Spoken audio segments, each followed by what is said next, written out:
بسم اللہ الرحمن الرحیم بسم اللہ الرحمن الرحیم الباب الثامن القیاس۔ اس اصول الفقہ حصہ سوم میں موضوع بحث تھی حجج کہ کون کون سی چیز کسی بھی حکم شرعی کے لیے، کسی بھی حکم شرعی کے استنباط کے لیے دلیل بن سکتی ہے، حجت ہے۔ 7 چیزوں کا ذکر ہوا: کتاب، سنت، اجماع، عقل، شہرت، سیرت، ظواہر۔ آخری بحث ہے قیاس کے بارے میں کہ آیا قیاس کے ذریعے بھی احکام شرعیہ کا استنباط کیا جا سکتا ہے یا نہیں۔ آج کے درس میں بحث نہیں ہے، صرف اتنا بتانا مقصود ہے کہ کون لوگ ہیں جو قیاس کو بطور دلیل قبول کرتے ہیں، کون لوگ ہیں کہ جنہوں نے ابتدا میں قیاس کا سہارا لیا، کس نے اس قیاس والی دلیل کو وسعت دی۔ آج بس یہی بات ہے، اور 1-2 نمونے بھی اس میں پیش کریں گے۔ اصل بحث جو علمی بحث ہے اس میں ہم کل وارد ہوں گے کہ قیاس کی تعریف کیا ہے، ارکان قیاس کیا ہیں، کیا قیاس علم آور ہے یا ظن آور ہے، الی آخرہ۔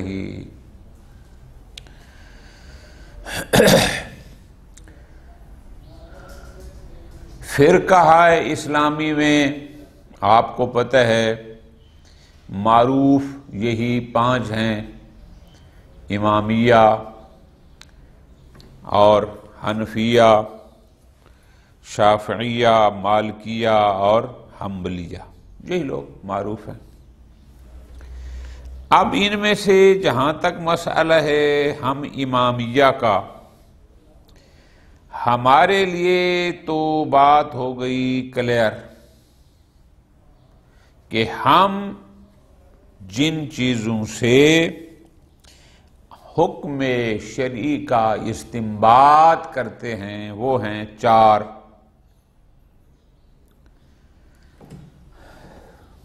خوب،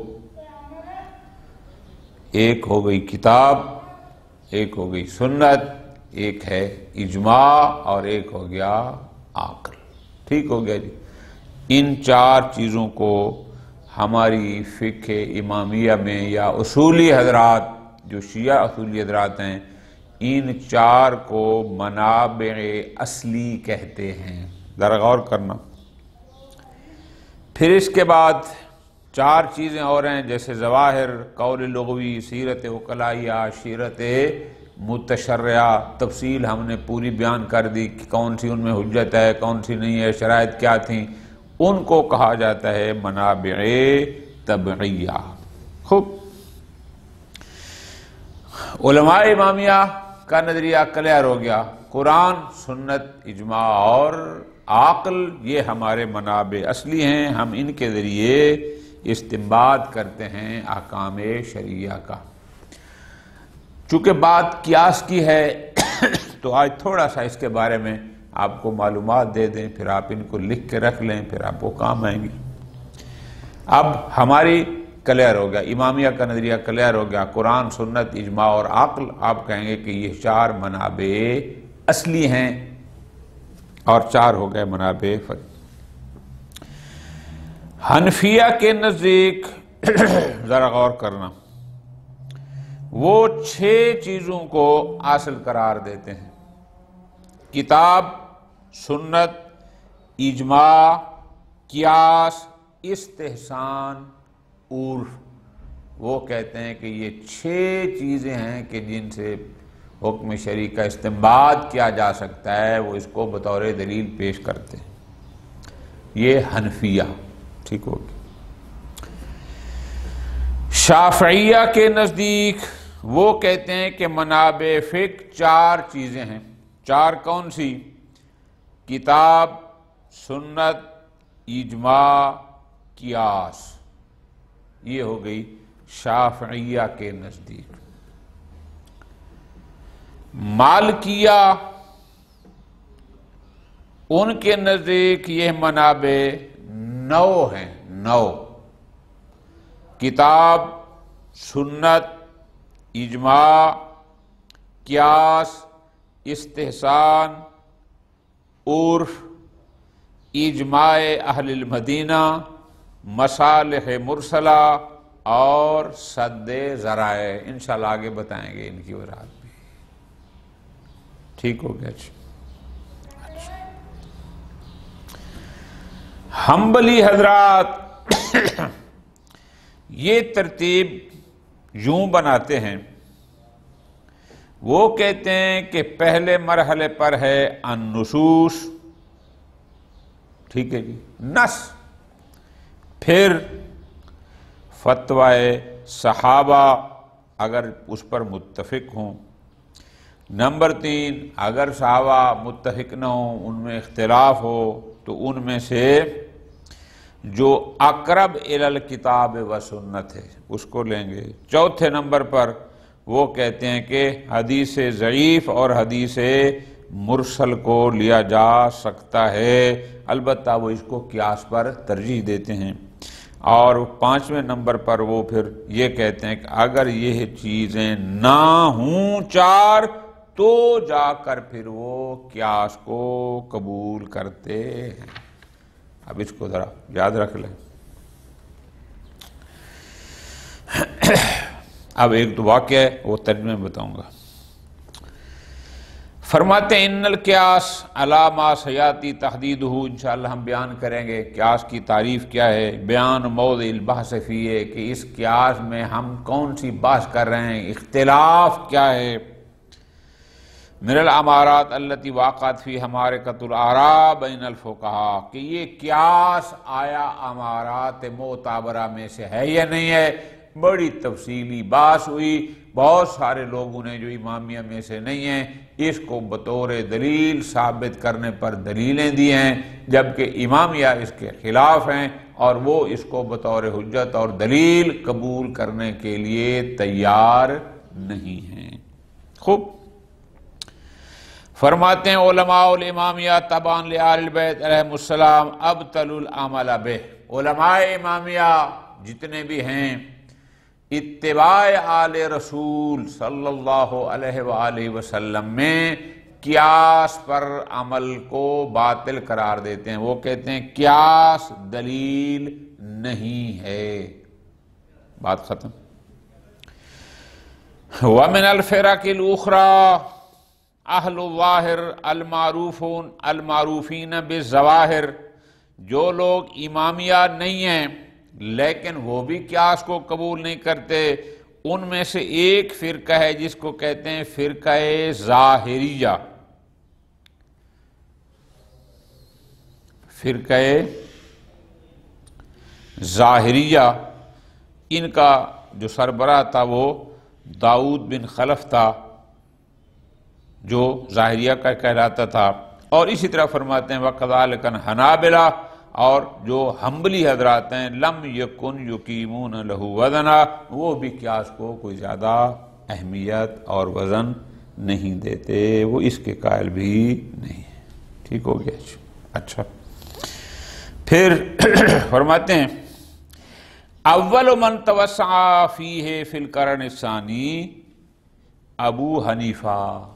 اس قیاس کو جس نے وسعت دی، جس نے اس قیاس کو توسیع دی، اس کے لیے ضوابط بنائے، اس کے لیے قیود شرائط فلاں، وہ 2 صدی ہجری کے ابو حنیفہ ہیں کہ جنہوں نے اس قیاس کو بطور دلیل زیادہ متعارف کرایا. مثلا یوں کہہ سکتے ہیں حتیٰ کہ اس کو کہا جاتا ہے راس القیاسیین،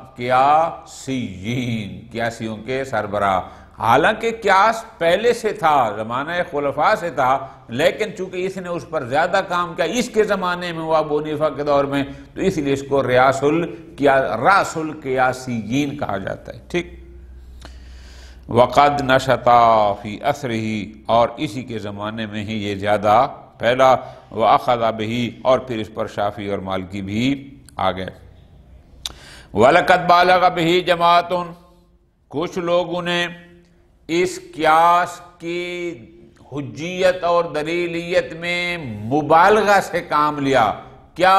فَقَدَّمُوهُ عَلَى الْإِجْمَاعِ، انہوں نے کہا کہ قیاس اجماع پر بھی مقدم ہے. وہ یہاں تک پہنچ گئے. چلیے. بل غلا آخرون، بلکہ بعض لوگوں نے اور بھی غلو کیا. فرد الاحادیث بالقیاس، انہوں نے قیاس کی وجہ سے بعض روایات کو سیرے سے رد کر دیا. ٹھیک ہے جی.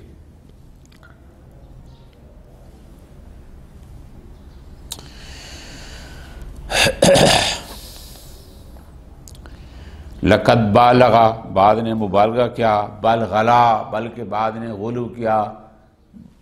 مجھے کنفرم تو نہیں ہے، لیکن بعض حضرات اس مبالغہ اور غلو کا فرق بیان کرتے ہیں کہ مبالغہ وہاں ہوتا ہے کہ جو حقیقت کے ساتھ ساتھ، یعنی مبالغہ وہ یہ ہوگا کہ 10 ہیں تو اس کو 11 بنا کے پیش کرتے ہیں، یعنی کچھ تو حقیقت تھی نا مبالغہ. اور غلو جو ہوتا ہے وہ خلاف حقیقت ہوتا ہے کہ کچھ نہ ہو اور کہہ دیں. جیسے ہم کہیں علی رازق ہے، اب یہ 100% خلاف حقیقت ہے. یا محمد رسول اللہ صلی اللہ علیہ وسلم خالق کائنات ہیں، اب یہ 100% خلاف حقیقت ہے. اس کو کہتے ہیں غلو. بعض حضرات نے 12 فرق بیان کیا. اچھا جی. فرماتے ہیں بل غلا آخرون، بلکہ بعض لوگوں نے تو اس باب قیاس میں غلو یہاں تک کیا کہ فرد الاحادیث بالقیاس، انہوں نے بعض روایات کو رد کر دیا قیاس کی وجہ سے کہ ان کے قیاس کے مطابق نہیں تھی، انہوں نے ان کو ہی ٹکرا دیا. وَرُبَّمَا صَارَ بَعْضُهُمْ يُعْوِلُ الْأَحَادِيثَ بِالْقِيَاسِ، اور بعض ایسے بدبخت بھی ہیں کہ جنہوں نے قرآن مجید کی آیات کی تعویل کرنی شروع کر دی اس قیاس کی وجہ سے. جو ان کا قیاس کچھ اور کہہ رہا تھا، قرآن مجید کچھ اور فرما رہا تھا، تو آیات قرآن کی بھی تعویل کر دی اسی قیاس کی وجہ سے. ختم. فرماتے ہیں وَمِنَ الْمَعْلُومِ، اور یہ بات کنفرم ہے، واضح ہے روز روشن کی طرح کہ عند آل البیت علیہم السلام، کہ اہل البیت علیہم السلام، انہم لا یجوزون العمل بہ، وہ اس قیاس پر عمل کو جائز قرار نہیں دیتے، وہ اس کی تجویز کے قائل نہیں. وہ اس کو کہتے ہیں کہ نا اصلاً قیاس پر عمل جائز نہیں ہے. وقد شاع عنہم، اور ائمہ خدا علیہ السلام کے یہ فرامین مشہور ہیں، تمام کتب روایات میں لکھے ہیں کہ ان دین اللہ لا یصاب بالعقول، کہ دین الہی کو عقل کے ذریعے نہیں پایا جا سکتا. اور بعد میں فرمایا ان سنت اذا قیست، کہ جب سنت پر قیاس، یعنی سنت کو قیاس کے ذریعے ثابت کیا جائے گا، محق الدین، دین مٹ جائے گا. اس قسم کی بات. بل شنوا حربا شعوا لا حوادث فیہا علی اہل الریب. بل شنوا حربا، آپ یوں کہیں بلکہ ایسی جنگ کا آغاز کیا. شنو ہوتا ہے دشمن پر، شنا یشنو یا یشنو وہ ہوتا ہے دشمن پر حملہ کرنا. شنو حربن، آپ اس کا ترجمہ مرادی کریں گے، بلکہ انہوں نے ایسی جنگ کا آغاز کیا کہ جنگ شعوا، شعوا کہتے ہیں وسیع کو، پھیلی ہوئی، بڑی ایک وسیع پھیلی ہوئی جنگ کا آغاز کیا.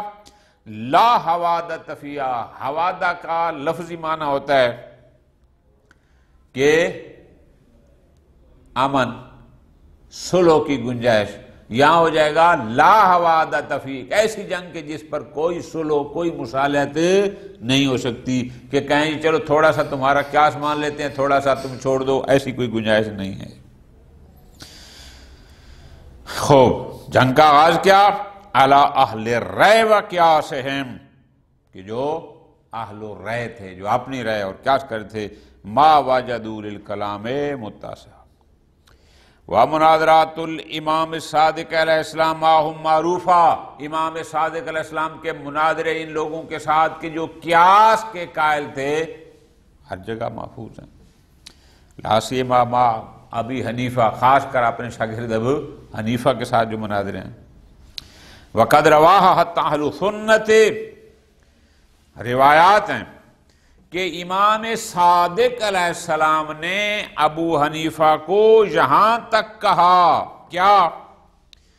اتق اللہ ولا تقسے، خوف خدا کر، تقوی الہی اختیار کر، قیاس نہ کر۔ آگے فرمایا فَإِنَّا نَاقِفُ غَدًا بَيْنَ يَدِ اللَّهِ، کل ہم سب نے بارگاہ الہی میں، معاشر میں پیش ہونا ہے، اور پیش ہو کر فنقول، ہم اہل بیت تو یہ کہیں گے قال اللہ، اللہ نے قرآن میں یہ فرمایا، ہم کہیں گے اللہ کے رسول نے یہ فرمایا، ہم یہ کہیں گے وَتَقُولُ أَنْتَ وَأَصْحَابُكَ، تو اور تیرے ماننے والے کہیں گے سمعنا، ہم نے یہ سنا تھا، رائنا، ہم نے یہ سمجھا تھا، یعنی ہم احکام کو اللہ اور اللہ کے رسول کی طرف نسبت دیں گے اور تم اس کو اپنی سوچ کی طرف دیں گے۔ یہاں تک بھی امام نے اس کو فرمایا۔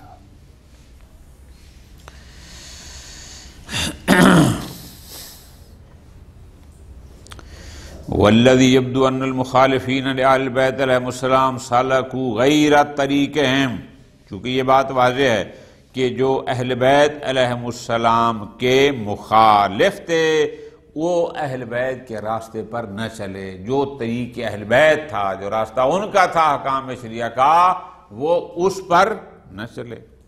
وَلَمْ يُعْجِبْهُمْ أَنْ يَسْتَقَوْا مِنْ مَنْبَعِ عُلُومِهِمْ، اور فرماتے ہیں منبع علوم کون تھے؟ محمد و آل محمد علیہم السلام۔ جب منبع علوم آل محمد سے وہ سیراب نہ ہوئے، یعنی جہاں سے علم ملتا تھا، جب انہوں نے وہاں سے وہ علم حاصل نہ کیا، آوَذَهُمُ الْعِلْمُ بِأَحْكَامِ اللَّهِ مَا جَاءَ بِهِ الرَّسُولُ، تو وہ احکام خدا جن کو جاننا ضروری تھا، جو کچھ پیغمبر اکرم صلی اللہ علیہ وآلہ وسلم لائے، ان کو وہ نہ ملا۔ جب عاجز آ گئے کہ ان کو نہ احکام شریعہ کا علم ملتا ہے، نہ ما جاء بہ نبی کا علم ملتا ہے، پھر انہوں نے کیا کیا؟ فَالْتَجَؤُوا، انہوں نے پناہ لی آئیں يَسْتَنَعُ الرَّعْيَ وَالِاجْتِهَادَاتِ الْإِسْتِحْسَانِيَّةِ لِلْفُتْيَا وَالْقَضَاءِ بَيْنَ النَّاسِ، تو انہوں نے پھر ان یستنعوا یعنی یختارو، پھر انہوں نے اختیار کیا اپنی رائے اور اپنے اجتہادات کو فتاویٰ کے لیے اور لوگوں کے درمیان فیصلے کرنے کے لیے اپنی رائے پر چلے۔ بل حکم الرائے والاجتہاد حتی ما یخالف النص، آپ نے دیکھا کہ انہوں نے اپنی رائے اور اپنی اجتہاد کو اختیار اس انداز میں کیا کہ نص سے قرآن کی بھی مخالفت کر دی۔ او جعلوا ذلك عذرا مبررا لمخالفت النص، حتیٰ کہ انہوں نے اسی قیاس کو اور اپنی رائے کو اور اپنی سوچ کو مخالفت نص کے طور پر بطور عذر پیش کیا۔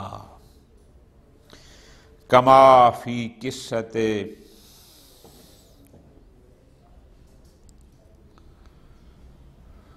یہ قصہ ہے بڑا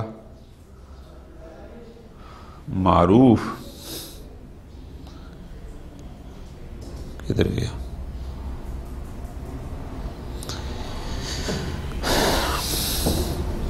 کما فی قصۃ تبریر خلیفۃ الاول لفعل خالد بن ولید فی قتل مالک بن نویرہ۔ مالک بن نویرہ مسئلہ یہ ہے کہ یہ مالک بن نویرہ نے خلیفہ اول کی بیعت نہیں کی تھی۔ ذرا غور فرمانا ہے اس قصے کو۔ یہ بندہ مسجد نبی میں آیا اور خلیفہ اول جب ممبر پر بیٹھے تھے تو اس نے اس کو آ کر کہا کہ یہ خلافت آپ کا حق نہیں ہے، آپ کو یہاں نہیں بیٹھنا چاہیے۔ تو ظاہر ہے وہ خلیفہ بن چکے تھے، انہوں نے اپنا جو اظہار نظر کیا وہ کیا، اور لوگوں نے کیا۔ تو یہ مالک بن نویرہ پھر مدینہ چھوڑ کر کہیں باہر چلا گیا، کسی اور علاقے میں جا کر یہ آباد ہو گئے۔ جب وہاں آباد ہوئے تو انہوں نے، ذرا غور کرنا، خالد بن ولید کو اس کے قبیلے کے پاس بھیجا زکوٰۃ کی جمع آوری کے لیے کہ تو خلیفہ وقت کو زکوٰۃ دے۔ جب یہ زکوٰۃ لینے گئے تو مالک بن نویرہ چونکہ سربراہ تھا، اس نے اور اس کے قبیلے نے کہا کہ ہم یہ زکوٰۃ علی ابن ابی طالب کو دیں گے، چونکہ ہمارے حساب میں اصل خلیفۃ الرسول وہ ہے، لہذا اس کو دیں گے۔ اس پر خالد بن ولید نے مالک بن نویرہ کو قتل کر دیا۔ نہ صرف قتل کیا بلکہ اس کی بیوہ زوجہ کے ساتھ زنا بھی کیا۔ واپس جب آئے، یہاں پہنچی بات، تو روایت جو ہے تاریخ میں یہ ہے کہ خلیفہ ثانی کی نظر یہ تھی کہ خالد بن ولید سے کو سزا دی جائے، کیونکہ اس نے قتل کیا اور پھر اس کے بعد اس نے زنا بھی کیا اسی رات، لہذا سزا دی جائے۔ لیکن خلیفہ اول نے اس کو سزا سے بچانے کے لیے کہا کہ اجتہدا و اخطا، اس نے اجتہاد کیا لیکن اجتہاد میں غلطی کر گیا، یعنی بالکل نص قرآنی کے خلاف۔ کہ اب دیکھو کہ قیاس کے ذریعے ایک نص قرآنی کی پرواہ بھی نہ کی گئی۔ یہ واقعہ اس کا یوں تھا۔ لفعل خالد بن ولید فی قتل مالک بن نویرہ وقد خلا بزوجتہ لیلۃ قتل فقال له، تو فقال عنہ، خلیفہ اول نے اس کو بچانے کے لیے کہا انہ اجتہد فاخطا۔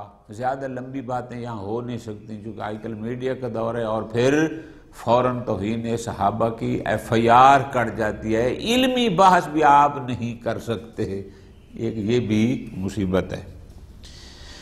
وذالک، خوب کب کہا خلیفہ اول نے کہ اجتہد وقتا، کہ جب اراد الخلیفۃ عمر بن الخطاب ان یقاد بہ ویقام علیہ الحد، اسے قصاص لیا جائے اور اس پر حد زنا جاری کی جائے، اس نے اس کو بچانے کے لیے کہہ دیا کہ نہیں اجتہد واخطا۔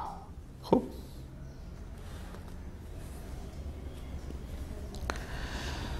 کان الرأی والقیاس غیر واضح المعالم عند من کان یاخذ به من الصحابۃ والتابعین۔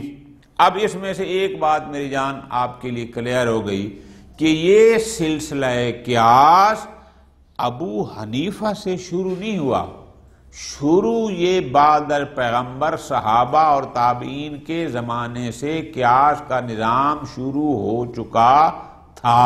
ایک نقطہ یہ کہ آغاز اس نے نہیں کیا، یہ پہلے سے تھا۔